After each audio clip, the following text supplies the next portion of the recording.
বিউলির ডাল ভাজছি, বিউলির ডালটা করবো।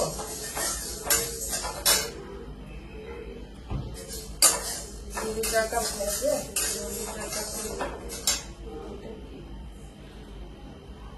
বিউলির ডালটা একটু ভাজতে টাইম লাগে। তোমরা সবাই কেমন আছো? এত গরমে আশা করি সবাই ভালো আছে, সবাই সুস্থ থেকো। যা গরম পড়ছে, প্রচুর গরম পড়ছে এখন। ডালটা প্রেসার কুকারে দিতে হবে, না হলে সিদ্ধ হবে না। এদিকে দেখো এটা আবার লুজ হয়ে গেছে, এই প্রেসার কুকারে এইগুলো লুজ হয়ে যায়। আমার লুজ হয়ে যাবে, লাস্টে খুলে পড়ে যাবে, দুটোই লুজ হয়ে গেছে।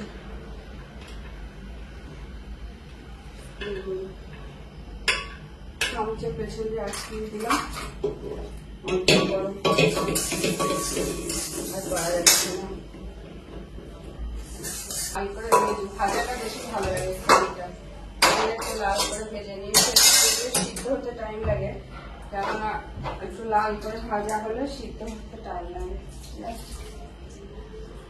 ধুয়ে নিলাম ডালটাকে,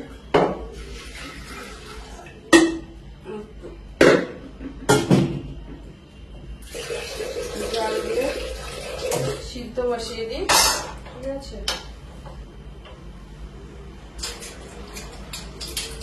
তারপরে কি রান্না করবো সেই সবজিগুলো কাটবো। এবার দেখাই তোমাদের সাথে আমি কি রান্না করবো। শাক কালকে জমি থেকে শাক নিয়ে এসেছিলাম, ধুয়ে টুয়ে রেডি করে রেখেছি, এটা কাটবো এসেছিলাম। বরবটিটা করা যেত ভালো লাগে, বেশি বরবটি ভাজা। বেগুনগুলো রেখে দিয়ে না হলে বরবটি। আর এদিকে আমার একটা কলা নষ্ট হয়ে যাচ্ছে, কিছু রান্না করবো আমি বুঝে পাই না। এগুলো করবো, তেরাবেলা তো বরবটিগুলো অনেকদিন ধরে রান্না আছে, এবার এখন যদি না করি বরবটিগুলো বেশি বেশি দিন হয়ে গেলে না টেস্ট থাকে না। তো ভালো বরবটিটাও একটু ভাজা করে নেবো। আর এদিকে পেঁপে দিয়ে বিউলির ডাল করবো। বিউলির ডাল তো সিদ্ধ মনে হয়ে গেছে, প্রেসার কুকারে আছে। এগুলো কাটাকুটি করে ঘর মোছাড়া লাগবে। দেখি যত তাড়াতাড়ি পারি কাজগুলো সেরে নেবো, না হলে এত গরম তো ওই জন্য একটু তাড়াতাড়ি করে কাজগুলো সারার চেষ্টা করছি। এই কতটা করতে পারি তাড়াতাড়ি, হ্যাঁ চেষ্টা করছি। চলছে, ফ্রিজের মধ্যে রয়েছে, তাও দেখে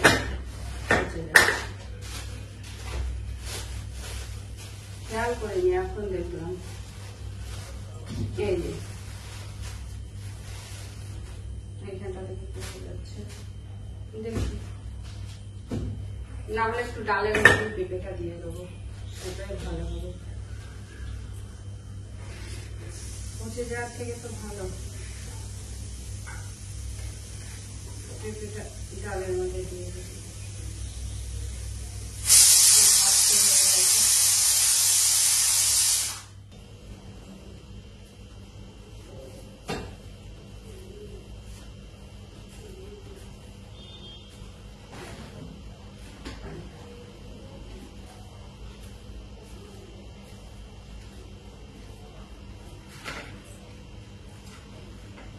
এবার পোছা লাগাবো, ঝাড়ু হয়ে গেল, রান্না হচ্ছে। এই ফাঁকে আমি কাজগুলো শিখে নিই, তাহলে আমার তাড়াতাড়ি কাজ হয়ে যাবে।